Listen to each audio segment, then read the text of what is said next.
whihi ana ki ngā pūkenga kua tai mai i te tautoko ki te whakarangatira i te kaupapa i te pōnei. He nui, anei he paku whakamārama mo ngā whakaritenga. So first I'd just like to welcome everybody, all our staff from Massey for coming here, and especially our Tauira who have graduated this week.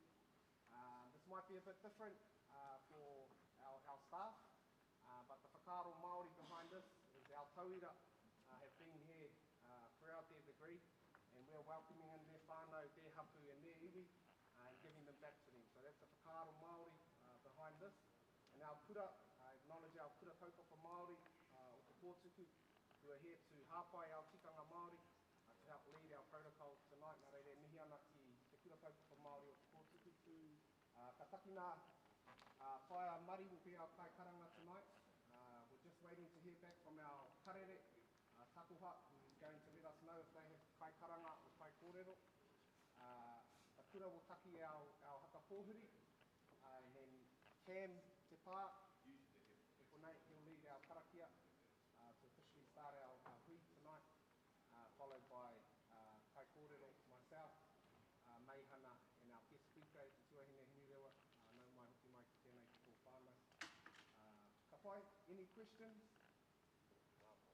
Ka pai, ngāwari, we've got a few minutes, we'll just wait for our kicker to come back with the messages, just so we're all upstanding when kai karanga are ready, and when the kai karakia, when Cam finishes karakia, you can take your seats.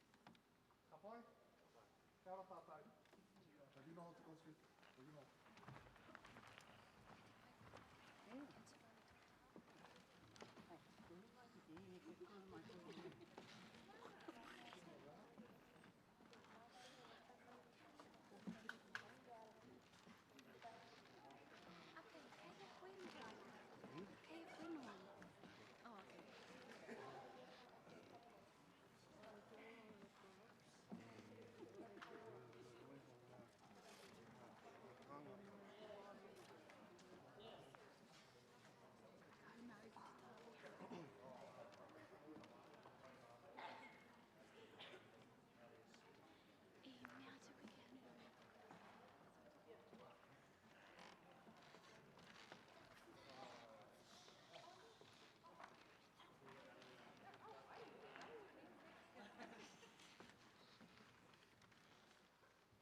mā ka waini te recruitment. So i reira mai, ko tuatahi ara i hika atu i tētahi wā e wete ana nei te whae e wetahi atu nei. Whae noa.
Kia ora tātou, e tū tātou mā, e tū tātou e tamariki mā. Koutou mā e mahana ki runga i ngā tūrura. Ka tākina he karakia, ara ka noho, ka mihi, whai muri i tērā, ka mohio atu ngā whakaritinga o te pō. I runga i tērā, me karakia tātou. Tērā ia te mātauranga, te pākaru mai nei, he ururu tau, he ururu matua, he ururu tawhito ki e nei pūkenga, ki e nei wānanga, ki ai te tohinga nuku, te tohinga rangi ki te wai o tua, ki te wai whakaika, ko te wai ki e nei Tauira. He wai tapu, he wai nui, he wai ora oi. Ka pipi, ka wawai, ka pōrutu, ka mānunu, ki te moko pūtau rangi. He ariki, he tupua, whano, hara mai te toki, haumie, hui e, taiki e.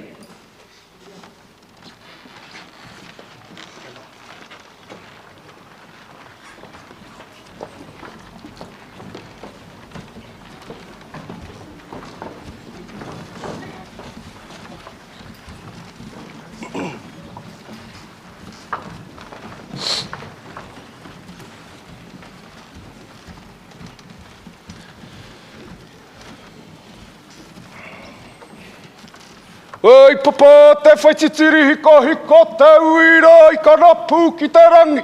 Ui whatu ki rarora. E rua na te warua. E haia ha tēna. E ko te werohanga. Wa porau rangi te ka maui e takoton. Ia ha ha. Ia ngā tira hara. Tōpuku ki rungara. Ia ha ha. Ki eke mai o iwi, ki runga ki totu atua. Wero, oi e ha. Hau e taukuri e. Ti hei Māori ora. E ngā mana, e ngā tapu, e ngā ihi, e ngā whakamataku. O ngā tifātua whenua, o ngā tifātua tangata. Tēnei au ka mihi, tēnei au ka mihi, tēnei au ka mihi. E te kāhu, o ngā tifātua, no te rānei, tukuna I koe, ki te rua kōiwi o mātua o tīpuna. I putarā te kōrero ia te manahau ina nahi rā. Ko tumutumu whenua ko koe ko tumutumu whenua. Ko ngā tifātua ko koe ko ngā tifātua. Ko takaparawhau ko koe ko takaparawhau. Nā reira e te pāpā, takoto mai koe ki tō whenua taurikura. E te pāpā, ki a koe te kai o te waka, ka tianga te tau o te pō. Aku nei, ka rewa mai a matariki, ka whetūrangi tia koe, o tira koutou, ngā manu whititua noroto ngā iwi, ngā pautoko manawa, o ngā whare mai reo o tātou mātua, o tātou tīpuna, kua ngaro nei. Nā reira ki ngā mate, kei runga ia koutou, ngā pare kawakawa, whāriki hia mai rā, kia tangi hia, kia mihi ai te wānei. Koutou e ngā mate. Hoki atu rā koutou ki te pūtahi nui a rehua, ki te huinga o te kahurang. Waiho mai mātou, ngā whaturu pā, o rātou mā. Kia mātou, mātou e ngangi tonu nei te au, e tara wē tonu nei te pō. Tātou ki rātou, tātou e pai nei, tēnā hui tātou katoa. Tau ara I te pō, tītoko ki te ao māram. E ngā whānau, e ngā hapū, e ngai, e ngā waka. Nau mai ki tā maki here ngā waka, ki tā maki here ngā tangata. Kawe mai rā, o rahi, o mana, o tapu. Kia whakanui i te Angitu o ngā tauira Māori te rānei. Tēnei te reo rāhiri o te kunenga ki pūrehu roa. Kia koutou katoa. I whai whakaaro mai, kia tuku mai i a koutou tamariki. I a koutou mokopuna. Hei whare wānanga. Hei whare ako mō rātou. Nā reira nau mai, piki mai, kake mai rā. Hākoa, tērā mate, e whakapōraru nei a tātou. Ko e nei, tauira. I whakatauira mai te ihu one one. I whakatauira mai i te mate ururoa. Kia putai o rātau ihu i te rānei. Nā reira, kia koutou e ngā mana e ngā tapu. Koe ke mai nei te rānei, tēnā rā koutou. O tira ki te kaupapa o te rā. Kia koutou e ngā akonga e ngā tauira. Koe puta te ihu i te rānei. O koutou tērā i whakapeta ngoi, i whakaheke tōtā, i roto i ngā tau. Kia ai koutou, kia puta ai koutou, hei raukura. Tēnei whare wānau.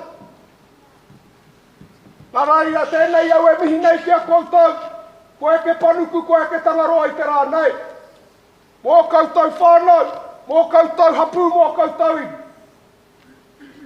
Tērā ia te kōrero a taku pāpā wai ngata.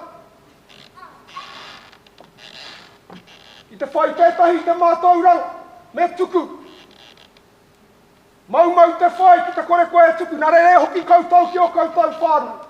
E hoki koutou ki o koutou hapu, ki o koutou iwi, ki o koutou hapori. Tuku na ngā mātauranga, ki a rātou. Pēra i ngā kōrero tuku iho, he mutu ngā kore tēnei mahi te whai te mātauranga. Nā reira ko te tohu pairua tērā, ko te tohu kairangi a noho ki tērā, a nei tō whare wānanga e mihi nei kia koutou, nau mai, hoki mai. O tira, ki ngā pūkenga, e te rangatira e maihana, ngā rangatira o tēnei whare wānanga, ngā pūkenga, o tēnā kura, nā koutou, ngā mātauranga i tuku ki a tātou, Tauira, tēnei au ka mihi ki a koutou. O tira, ki e nei, ki te apopō te iwi Māori, ki te kura kaupapa Māori, o te kōtuku kua tai mai, kua tai ohorere mai, kua pari mai te ngaru tuarua o te mate kofi ori ki roto hoani waititi a matea, kua tai mai a te kōtuku ki te tautoko i te kaupapa. Nā reira kia koutou, e ngā tamariki, e whakatauira nei i ngā tikanga, e kawe nei i ngā tikanga i tuku reiho mai e ngā mātua e ngā tipuna tēnā hoki koutou. A tōna wā, ko koutou tērā, ka puta, i e nei tū momo whare ako. Nā reira, e mihi nei ki a kio koutou tuakana e whakawe nei a koutou i tēnei ra. O tira ki a koe te tuahine, e te raukura o tō iwi, hinu rewa, nau mai huki mai ki tēnei ki tō whare wānau. I te whakawe, i e nei, o teina, o tungane, o puta te ihu i te rānei. O tira ki a tātou katoa, kua pai nei tēnei pō, nei rā te reo, rāhiri, a te kunenga ki pūrehu roa. Tēnā koutou, tēnā tātou katoa.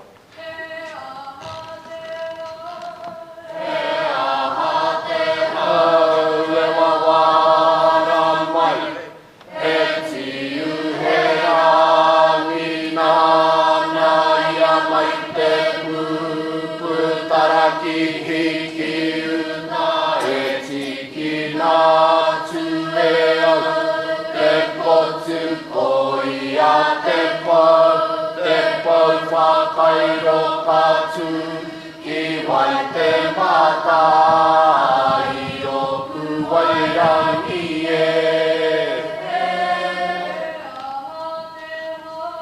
He aha te hau, he tiu he rā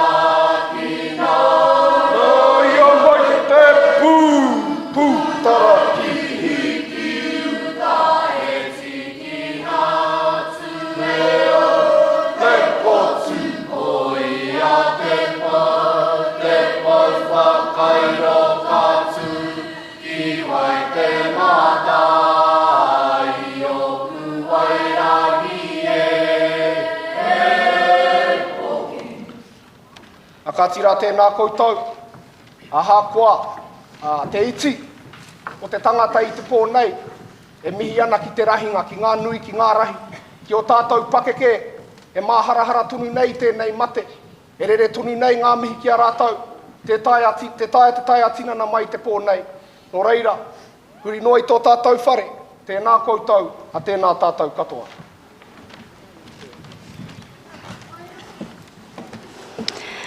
E ngā mana, e ngā reo, raurangatira mā o te motu, nau mai, tauti maira ki tēnei, te hui whakahonore i ngā akonga Māori kua puta te ihu i te kunenga ki pūrehu roa. E tautoko ana i ngā mihi kua mihia, i ngā tangi kua tangihia. Tātou e pai nei ki a tātou, tēnā rā tātou katoa. He uria wau no te uranga mai o te rā e kia nei ko te Tauira whiti. Ko marotiri kei runga ko te whānau ārua taupare kei ōna rekereke.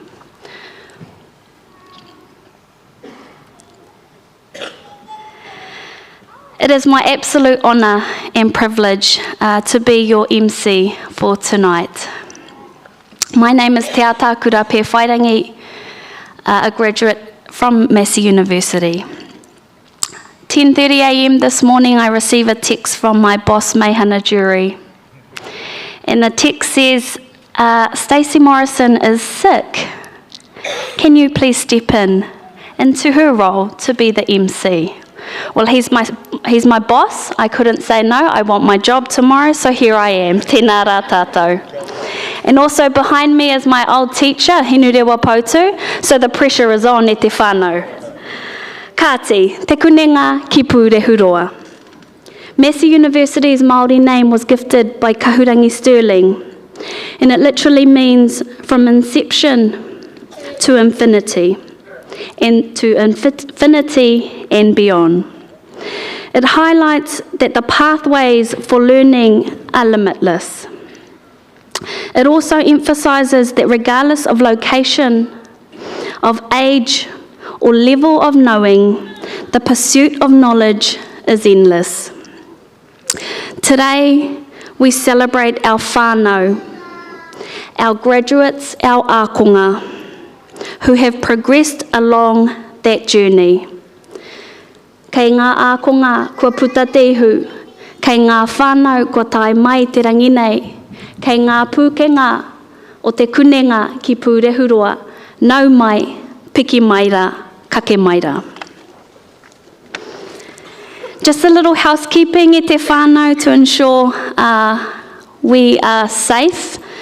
As a matter of respect, please ensure that your cell phones are either set to silent or turned off. In the unlikely event of an emergency, please calmly make your way to the exits closest to your seat. You will see our exit signs highlighted in green there. Just take a few seconds to look around so we know where those exits are. We also have our Māori at Massey staff around should you need their assistance. Our wharepaku, our restrooms are in the foyer there. And if you have any queries or if you need any assistance or feeling unwell, our Māori at Massey staff here are here to assist you. We thank you for joining us tonight to celebrate and honour our Māori graduates and the good wishes brought to this occasion by members of the Council and the senior leadership team. Ngā mihi matihere e tukuna atu ana ki a koutou, e te kāhui whakahaere i te kunenga ki pūrehuroa. Tēnā rā koutou katoa. Kāti kia pōhiri ake i te kai kōrero tuatahi o te pōnei. Nō rangitāne Ngāti Kauwhata, Ngāti Raukawa te au ki te tonga, Ngāti Porou, Rongo Whakata, Ngaitahu, Deputy Vice-Chancellor Māori, Professor Meihana Jury.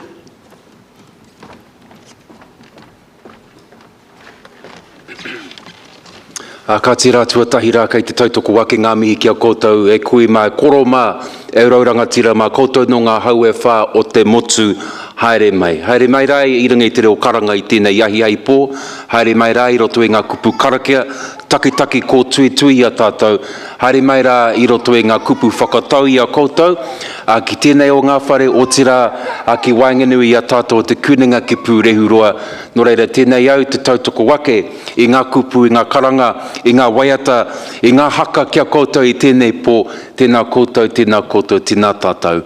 E tautoko wana ngā mihi ki tērā o ngā tani whahiku roa, o Ngāti Whātua, ko Koro Jau tērā, ko whakahokia ki te rua koiwi, o nā mātua tūpuna, me te kōrero e pēnei ana, ka tuku mihi ki te hunga kwariro atu, I roto I ngā rangi tata nei, ka tukuna rātau kia moe, ka hoki mai te wahi kia tātou te pito o te ora, kia kaha, kia maia, kia manawa nui tātou.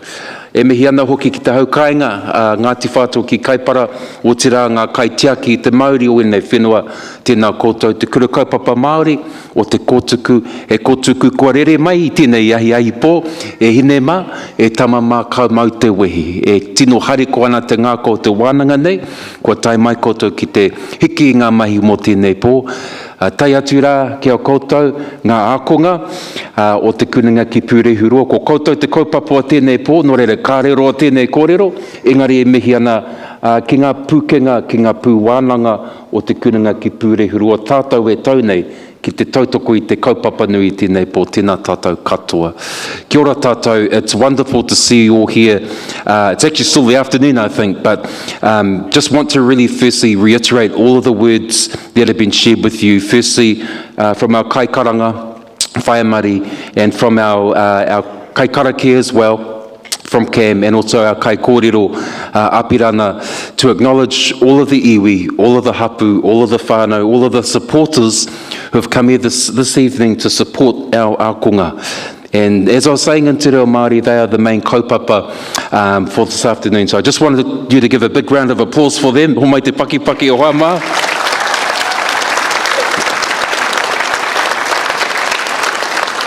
Also, and as Apirana said, just want to acknowledge te kōtuku, te kura kaupapa Māori o te kōtuku, who were able to come across the bridge this evening to tautoko our kaupapa. Tikana te kōrero a Apirana, ko koutou ngā rangatira, ngā konga moa pōpō no reira, e mihi ana kia koutou o te kura tēnā koutou. It's a wonderful opportunity to gather in person, I te whānau, and I mean that because in the last 2 years we have struggled with COVID. And as Apirana was saying, we're now in the third wave actually of the mate kōwhiori, which has just come back to Tāmaki Makaurau. So it really is an honour to be able to meet here in person and acknowledging a number of our whānau and our staff who can't be with us tonight. Also just want to point you in the direction of this row of very important people up the front here. We have some of our council members and some of our leadership team members, and I'm just going to introduce you to them because they help to run our wānanga to make sure we can do things like this. Our Chancellor, Michael here, our Vice Chancellor, Professor Jan Thomas, our kai kōrero for this evening, Hinere Wapotu, Dr. Hinere Wapotu, our Pro-Chancellor, Ben Venderkolk, and our Ngāti Whātua kai kōrero and Representative, Cam Te Pā. And also Whaiamari, I think, is up the back there, our kai karanga, and Hinirewa, and Te Atākura and Apirana are our kai kōrero for this evening. Also want to just point your eyes to the back of the whare here, and you'll see that some of our staff are wearing the red.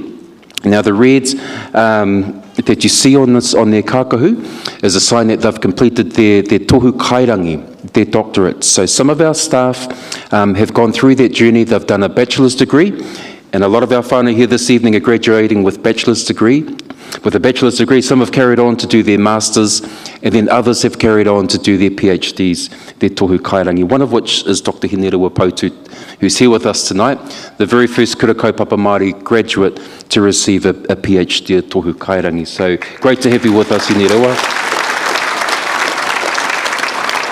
Just a few notes from me. In the last 2 years, we've been encouraging more Māori staff to become part of our kaupapa, and we now have 14 Māori professors and 14 associate Māori professors, which is a significant achievement for our university. We have a massive commitment to upholding te tiriti o Waitangi, and part of that commitment is making sure that we support our ākonga, but we also try to support our Māori staff in their progression through the university. Just want to also acknowledge Professor Hemi Whanga. Hemi, kei whia koe? Tēnā koe. Hoa Hemi is our new head of school for Te Pūtahi Ātoe. Nō reira, tēnei te mihi atu kia koe Hemi. Me taku mōhio ko tēnei te wā tōtahi ko tai mai koe ki ngā whakapōtaitanga. Nō reira, e mihi atu rana kia koe i te rangatira. So it's been a big year for us, and I just wanted to make a few points this evening. First of all, that we've lost some wonderful contributors to Te Ao Māori. Earlier in the year, and I'm just going to pull out a few quite important names. We lost Tauira Gardner, Sir Wira.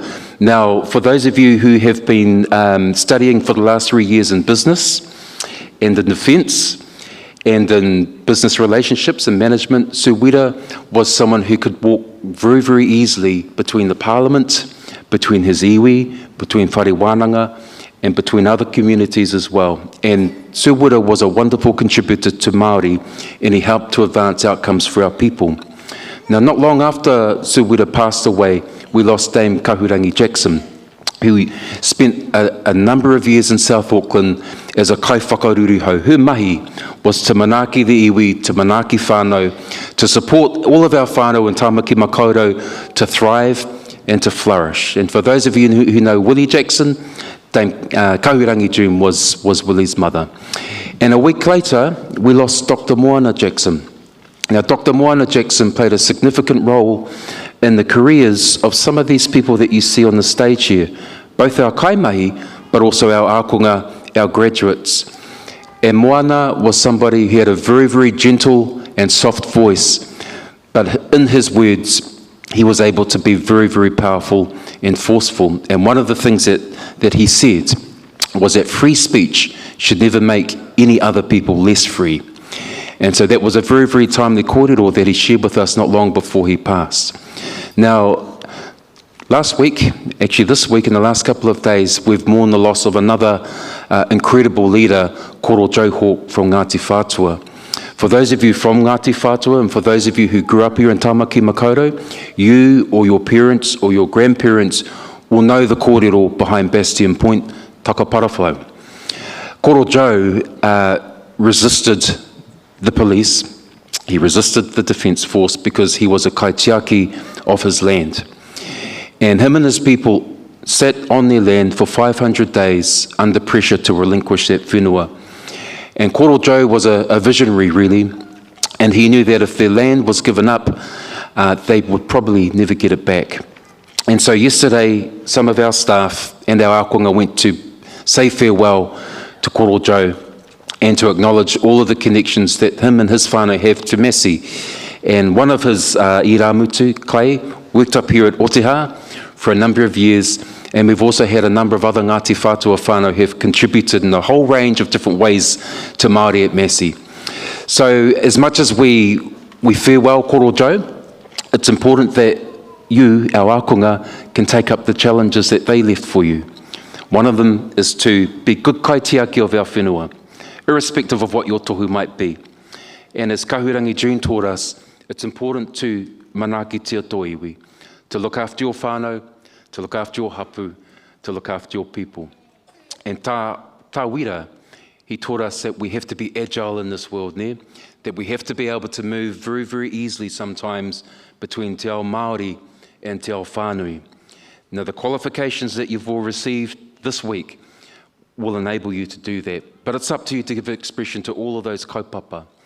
And of course, thinking about the others, Dr. Moana Jackson, his commitment was to mātauranga, to knowledge, to education, and to ensuring that we can learn from research and that we can learn from all of the things that these other scholars have done so we can fill our kite and contribute back to our people. So to all of our graduates who are here this evening, kea koutou te ao. The world's yours. And this isn't so much about the end of your journey, but it's actually about the beginning of a new one. And so to all of the whānau who are here this evening, e kuima, e koroma, e raurangatira ma, ngā tamariki, mokopuna, ngā hoa rangatira, you're the reason that they're here. It's through your tautoko, your patience sometimes, and your support for our awesome ākonga that they've been able to get through this part of the journey. But for them, they are entering into a new haerenga now, and their qualifications, their tohu, will enable them to fulfill their pūmanawa, their potential. Nō reira kāre te kumearoahia ngā kōrero I tēnei pō. Engari kei te huri rā ngā mihi kia koutou ngā akonga. Tērā o ngā ingoa tauira, a ko koutou hoki tērā. Kei te tauira koutou I te ara mo enei o ngā tamariki mokopuna, tēnei o ngā kura, o te kōtuku e noho mai nei. Nō reira, ka tika tērā o ngā kupu ko te kōtuku ne, ka rere atu, ka tau atu ki ngā wāhi, e whai taki ana a koutou mahi whakapaukaha I roto I te ao o te mātauranga.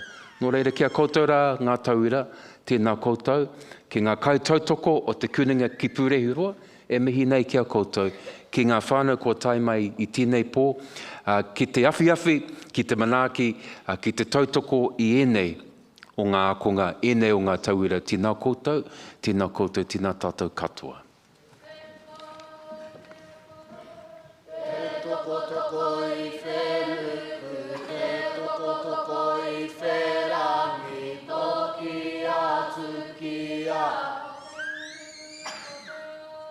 Ko te mumu, ko te awha, ko te mahi, kai o tātaki, I panapana ka rau, I runga ka rau, I aro ka whaita more, I runga ka whaita more, I aro. Tēnā ko te pō,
Kāti, kei taku rangatira, tēnā rā koe. Tonight's celebration especially recognises Māori achievement. This year, Massey University is congratulating over 100 Māori graduates.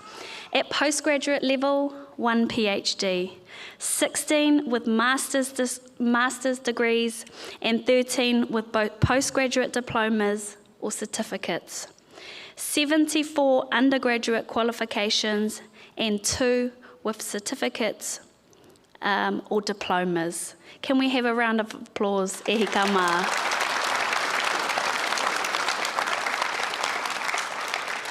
Ka te kia tahurea ke tātou, ki te kai whakaawe o te pō nei. Next up we have our guest speaker. No Ngāti Maniapoto, te ati haunui a pāpārangi, Ngāti Rangi. I whānau mai I pakeke mai anō hokia hinurewa ki te papai oia. He mea kura ki te kōhanga reo, ki te kura kaupapa Māori me te whare kura o mana tamariki. He mea whai raihana whakawhiti reo aia, he kai whakataki hōtaka pauaka whakāta, he kai ako kura kaupapa, whare kura anō hoki ana mahi mua. Ka mutu, kua tutuki nei aia, tana tohu paitahi, pairua, me te tohu kairangi I te kunenga ki Pūrehuroa. Hei ka āwhiro aia no te panikiretanga o te reo, ā e rongonui nei aia, hei tohu ngā wete reo e whakapau nei I ona kaha ki te whakarauora, ki te whakatairanga no hoki I te reo Māori. Rohe mai, motu mai, ao mai anō hoki. Born and raised in Palmerston North and educated through Māori medium with kōhanga reo, kura kaupapa Māori and whare kura. She's a qualified translator of Te Reo Māori, a former TV presenter, and was also a kaiako at her old kura kaupapa and whare kura. And most important, she is Massey alumni, completing her undergraduate studies, her master's, and currently holds a doctorate of philosophy in education. Hinurewa is a graduate of Te Panikiretanga o Te Reo and is a renowned linguist who has worked tirelessly to revitalise and promote Te Reo Māori locally, nationally, and internationally. E te iwi, pakipaki mai rā ki tā tātou kai whakawe te pōnei, ahorangi hinurewa pautu.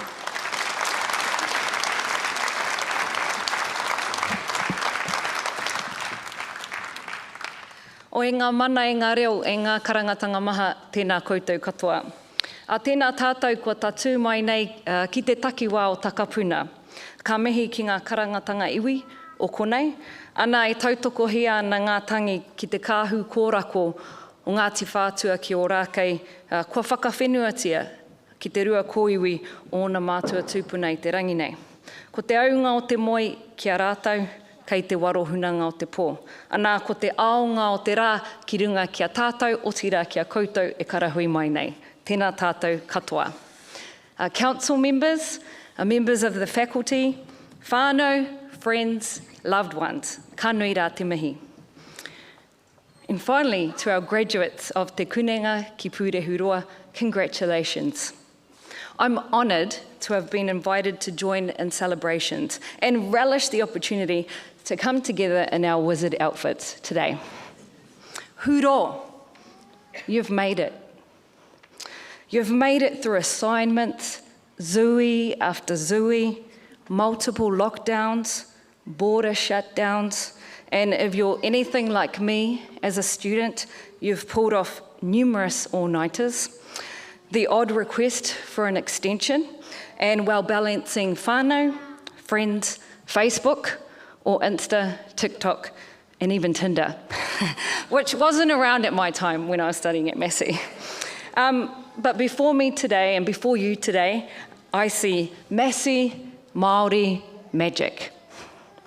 And when I say Massey, as we've heard from Te Atakura, the Māori name is Te Kunenga ki Pūrehuroa, which means from inception to infinity and beyond, to quote Buzz Lightyear. So I myself can credit my kunenga, my inception, to Massey. In the late 70s, my mother left Tongariro High School in Tūrangi to attend university in the big smoke of Palmerston North. She was the first of our whānau at that time to ever study at a tertiary institution. Te Huinga Rangatahi was an annual event for Māori youth at that time, and many participated, including students from across the country. And it was there that my mum met my father, and he was studying at Victoria at the time.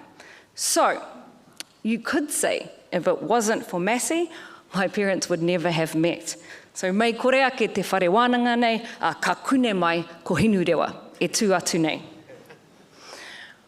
Although my mother attended university, she chose not to sit her final exams, and she did not graduate. She tells me this was a personal decision because as a rebellious, radical, or critical thinking youth, she did not accept that an academic qualification determines a person's skills, ability, and intellect, which I agree with. And so she made the call to my nana and said, I'm sorry, there won't be a picture of me dressed in a Batman suit on the wall. To which my nana, who finished her formal schooling at the age of 12, responded, well, at least you had the opportunity, and you can never say that you didn't. And so, although my mother did not graduate from Massey, She didn't impose her belief on others. And in fact, she absolutely encouraged and supported her nieces, nephews, and even her own children to study and graduate. And at times, when I struggled through my assignments or my study, I'd tell her, well, you didn't graduate, to which she would say, well, you're not me. Kia kaha, kia u. And so eventually, my nana did have photos of her mokopuna in the living room with our so-called Batman capes. I reflect on my nana's response to my mother's decision. It's a reminder that not everyone has this opportunity, and it is indeed a privilege to engage in learning, research, and academic study through institutions such as these. As we see today, you are te koiti o Rangapu, the small few of Māori here at Oteha, and we recognise not only your academic achievement, but your entire whānau, mums, dads, nannies, koro, aunties, uncles, tamariki, partners, siblings, friends, and colleagues, as you cross this stage today. You may very well be the first of your whānau to don a cap and a cape, or you're part of an intergenerational journey of academic studies. Ka nui rā te mihi. Kia koutou katoa. By sharing this story, I acknowledge the long-standing connection my own whānau has with te kuninga ki Pūrehurua.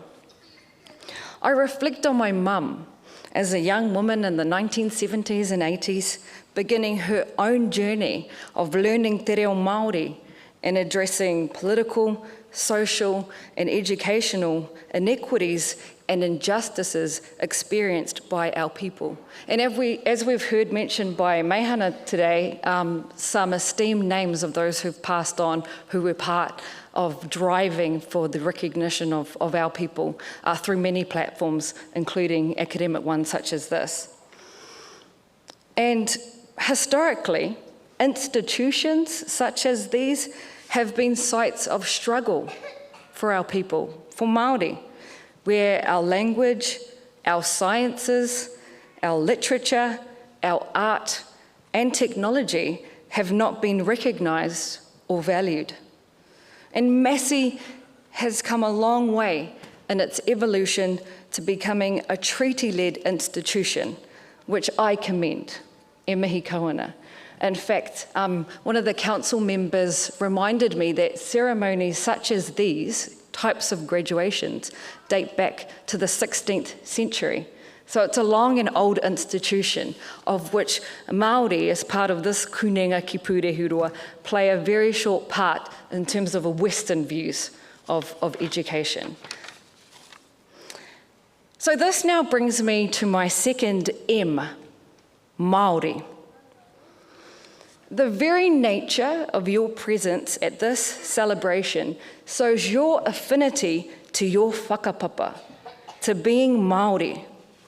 Whether you grew up on the pā or are a taunie, whether you spent time in kohanga or kindi, kura or college, if you feel you barely scrape by with kia ora or can pull out a whole whai kōrero or karanga, I'm reminded of the words in a whakatauki, a proverb, that speaks of our inception and our origin in Hawaii.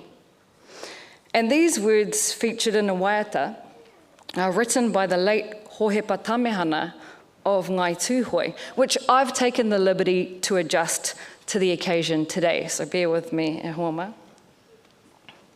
He kakano koutou, I rui a mai, I rangi a te a, no ngā tūpuna, rangatira, he kakano koutou. So, I'm going to take this opportunity to plug our upcoming show at Māori Television, 5 Minutes of Fame. And if you're keen, be sure to audition. That's coming up in the next few months. So watch out and be sure to download the Māori Plus app and tune in. Anyway, the lyrics of that whakatauki are attributed to the waka Aotea, from which many tribes of Te Taihawauru descend, including my own in Whakanui. And so he kākano is a seed. And I ruia mai I rangiatea, well, that's the seed that's sown in rangiatea. And this is both a physical and spiritual homeland in Hawaii. Rangiatea is also considered a source of learning, knowledge, and growth. So, as Māori, we are seeds of rangiatea. And this is an inherent connection to our tūpuna, our ancestors, who were explorers, creators, navigators, innovators, nurturers, warriors, lovers, and poets. And this is your marvelous Māori origin, tōku nenga.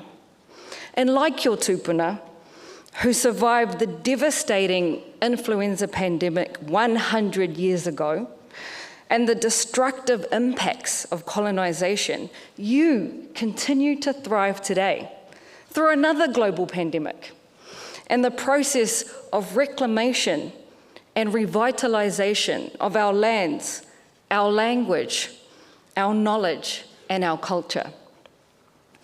The kākano within you is a legacy of strength and resilience.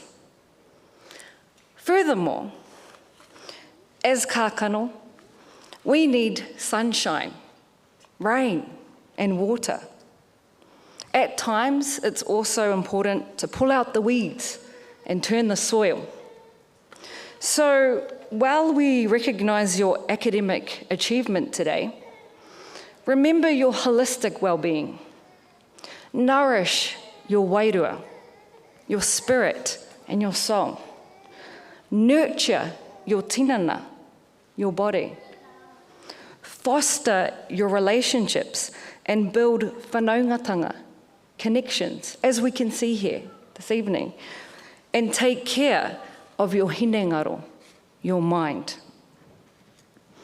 Poipoia te kākano kia puawai. So nurture that kākano of rangiatea so that it continues to blossom. So now let's consider the next phase after your graduation, ki pūrehuroa. This brings me to our third M. Be curious, wonder at the world's marvels, explore, share, and harness the magic of your pitomata, your potential. The origin of this word, pitomata, relates to an uncooked portion of kumara that can be replanted and can sprout to produce many more.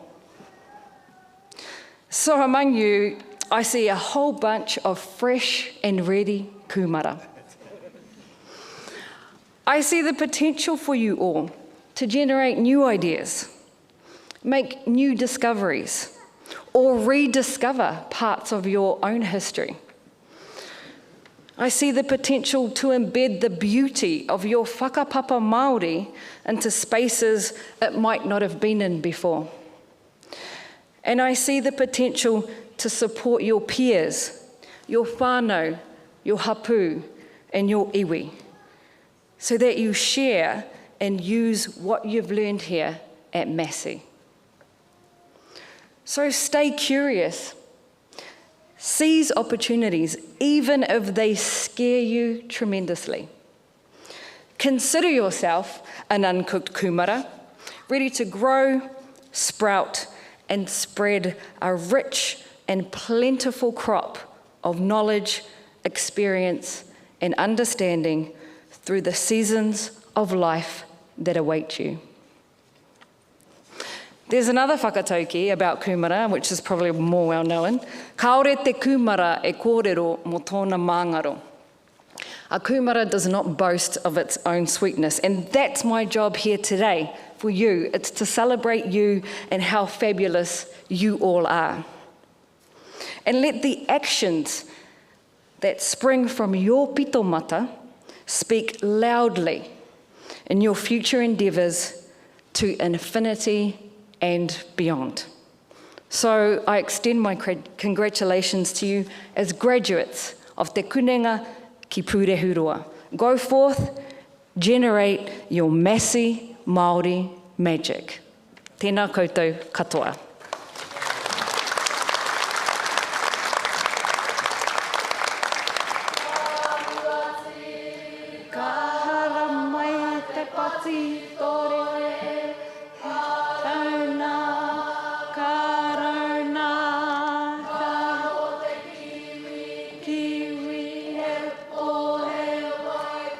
Taki no tino tātou te kai ana te whetu, kai ana te marama o te tiorerera, runga te kapeka, o tore wiwi, ko wā, o te manu kia tau, si Māori o kia ora.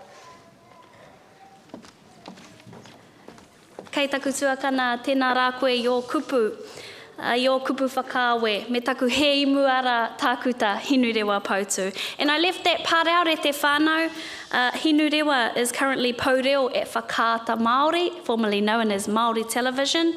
So ākonga mā, if you're looking for a job, go and see hinu rewa. Actually, e te whānau, if you're looking for a job, haere kia hinu rewa. It's my privilege to introduce our students who have graduated this week and to pay tribute to the whānau and staff who have supported them. E te whānau whakahihitia o koutou ākonga, o koutou taonga. This is your time to show your support for our ākonga tonight. The best way we as Māori know how. We welcome your karanga, we welcome your waiata, we welcome your haka. Ka tēnei te karanga ake ki a koe, ahorangi meihana jury, mau te wāhi ki ngā tiwhekete e tuku ki ngā ākonga i te pōnei. The next graduates are from the College of Sciences, Te Wāhanga Pūtaiao. Ngāti whakaaue raukawa, ngāti maniapoto, ngāpuhi, graduating with a Bachelor of Science with a major in Physiology, Rawiri Tuatara Johnson Manley. Paki paki mai.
Kāti, tutu mai rā Rawiri ke whakahua hia kōrua o ahorangi meihana.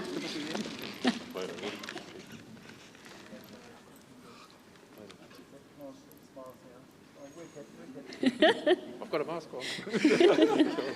Tēnā rā koe. No te Ātiawa Taranaki, graduating with a Bachelor of Science with a double major in Exercise and Sports Science and Human Nutrition, Pakipaki Maira ki Alexandra Christine Murphy.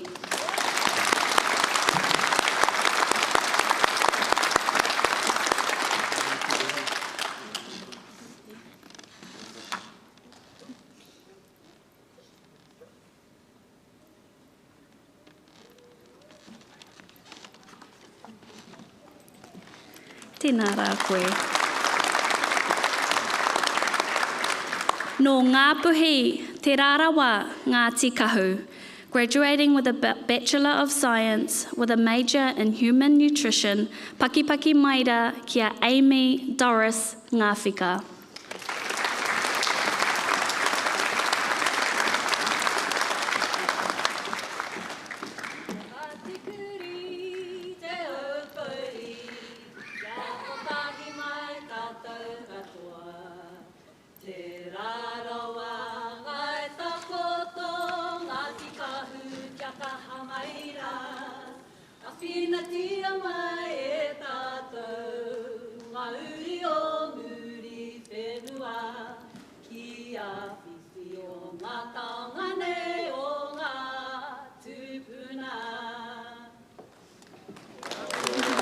Kia ora tēnā koutou. Sorry guys, carry on, I'll sort myself out.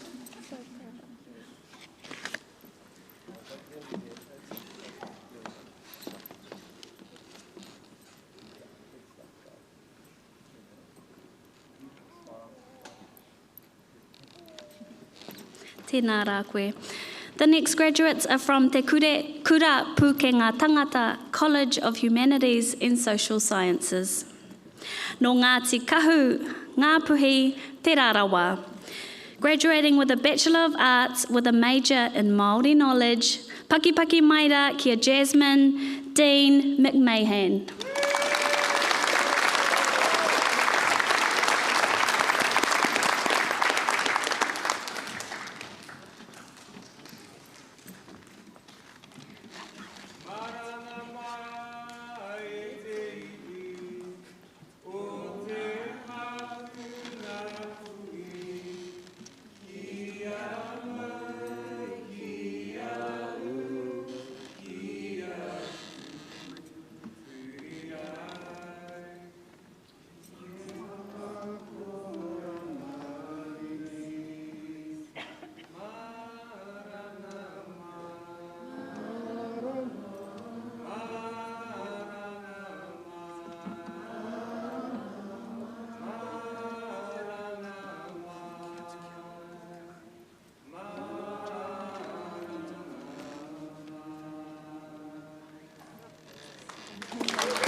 Tēnā rā koe. Nō Ngāti Ira, graduating with a Bachelor of Arts with a major in Defence Studies, Pakipaki Maira kia Maurice John Sweeney Prenterville.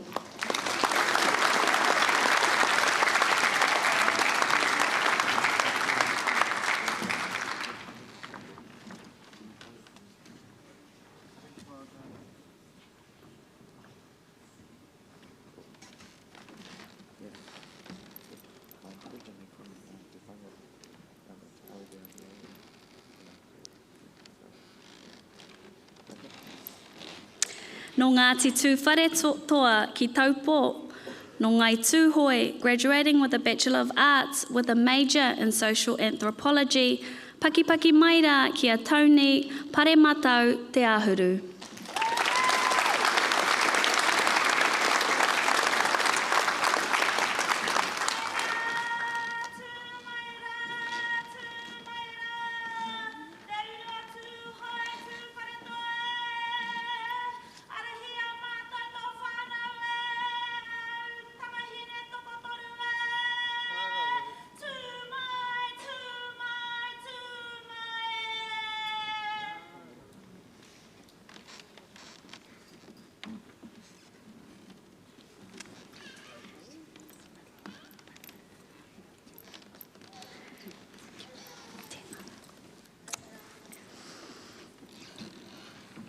No Ngāti Awa, graduating with a graduate diploma of learning and teaching in secondary, Pakipaki Maira kia Aroha Helen Moloney.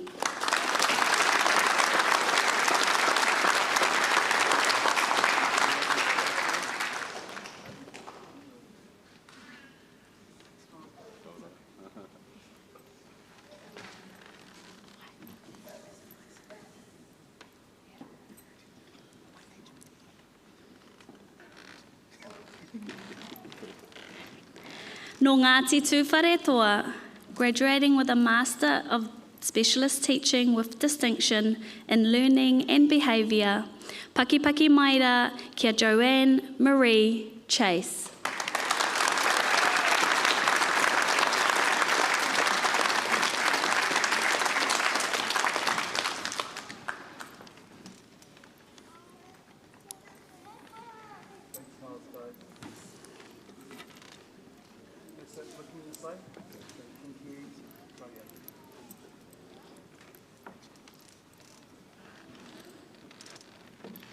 The following graduates graduating from Te Kura Whaipakihi Business School. No Ngaiterangi, Ngāti Pikiao, Ngāti Pūkenga, graduating with a Bachelor of Business with a major in Marketing, Pakipaki Maira kia Medicine, Amy Josephine Reid.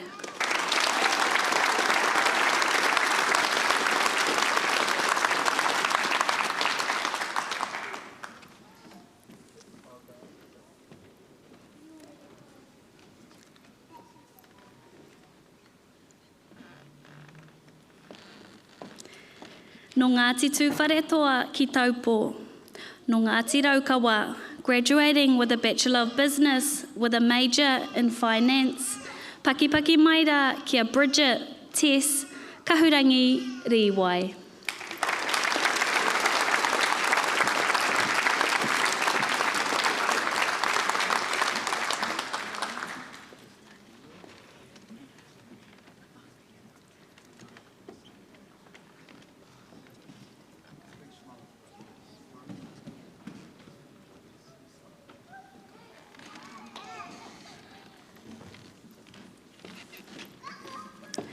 No Ngāti Porou, Ngai Tūhoi, graduating with a Bachelor of Business with a major in Financial Planning and Advice, Pakipaki Maira kia Ashley Juanita Tāre.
Tēnā koutou.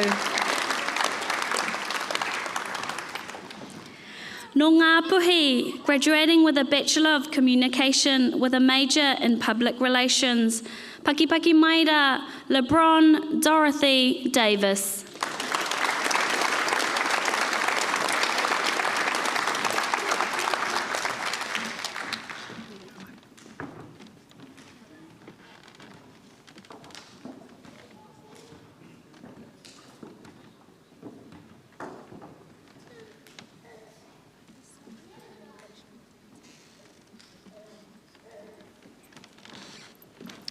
Tēnā rā koe. Nō ngā puhi, graduating with a postgraduate diploma in health service management, pakipaki mai rā kia parehuia era tahere.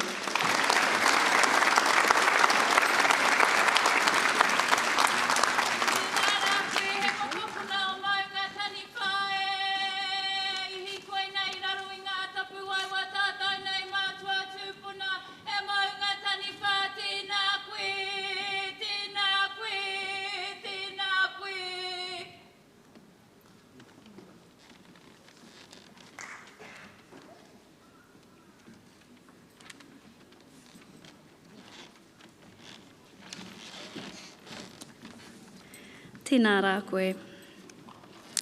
Nō ngā puhi te rarawa, graduating with an Executive Master of Business Administration, pakipaki mai rā kia Deirdre Tāre o tēne.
Ka te koe ke ki te ko ngā whakamutunga o te pō no Ngāti Porou, Ngāti Kahungunu ki here taunga, Ngāti Tūwharetoa ki taupō.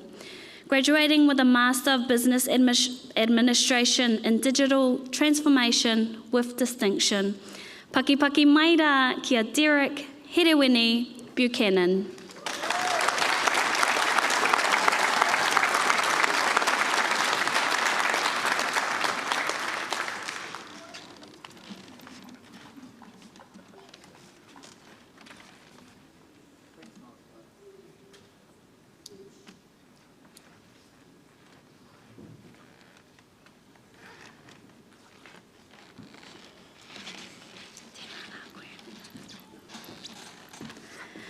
Pakipaki anō mai ki ngā ākonga kua puta tehu.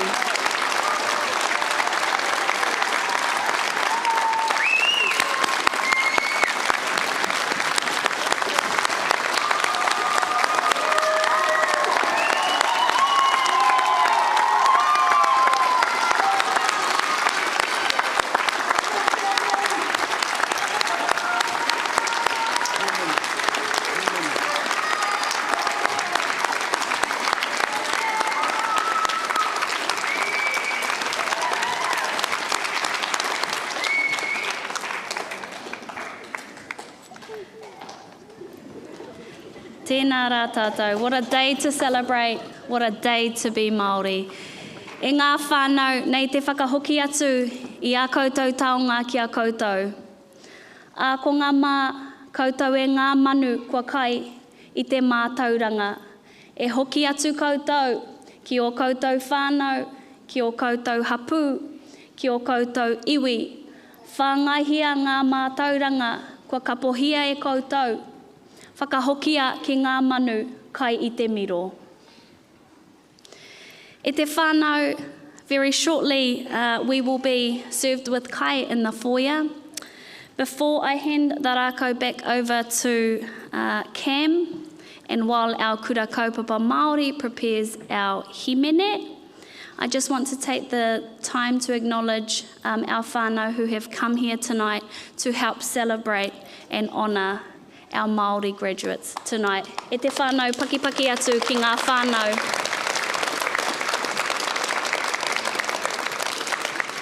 Ki ngā pūkenga o te kunenga ki Pūrehuroa, nei rā te kupu whakamānawa erere atu nei ki a koutou. Tēnā koutou, tēnā koutou, tēnā huihui tātou katoa. Ki a koe Cam.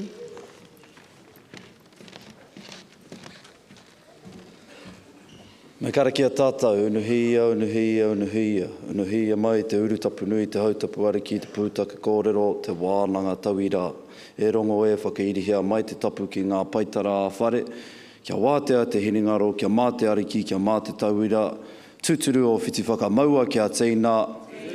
Haumie, huie, taiki. Taki tū tātou mō tā tātou himene.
Tēnā rā tātou katoa.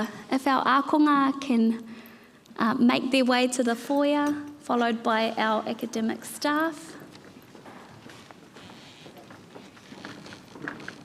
Kura, kalani, koutou marunga.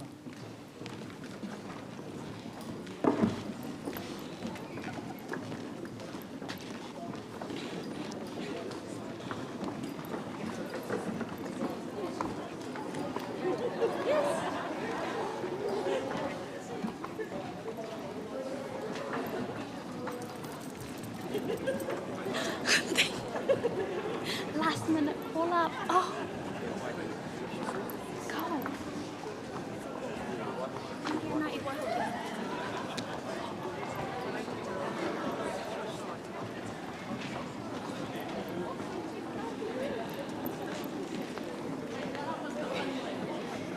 Tēnā koutou e te whānau. If we can all make our way up to the foyer.